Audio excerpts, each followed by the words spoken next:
ওর উপপত্নী হওয়ার বিষয়টা আমাদের নিশ্চিত করতে হবে। বিয়েটা তো তাহলে রাজনৈতিক পরিকল্পনা। আচ্ছা বলো তো, তোমাকে বিষণ্ণ দেখাচ্ছে কেন? যুদ্ধটা সহজ হবে বলে মনে হচ্ছে না।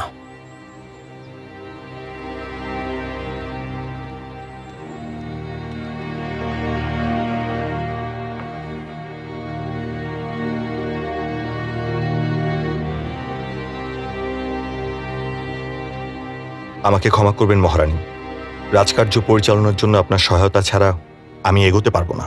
ভালো করেছ। তুমি দেখছি বেশ ভালোভাবেই তোমার রাজকার্য পরিচালনা করতে শিখে গেছো। সবই আপনার ইচ্ছা মহারানী, আমি যথাসাধ্য চেষ্টা করে যাচ্ছি। আপনি সাথে আছেন বলেই সম্ভব হচ্ছে।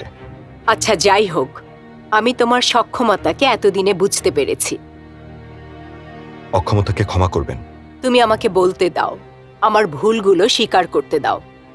এখন গুরুত্ব বুঝে মহিলাদের সাথে সম্পর্ক তৈরি করার চেষ্টা করবে, না হলে রাজপ্রাসাদের বিচার সভা ভাগ হয়ে যাবে।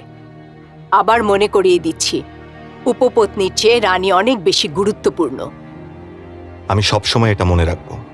আর হ্যাঁ, আমি ওই সন্দেহভাজন মহিলার খোঁজ নেব যাকে ওই সৈন্য রাতে দেখে ফেলেছিল, এবং আমি নিশ্চিত করব সে যেন আর কোনো রকম বিপদ না ঘটাতে পারে।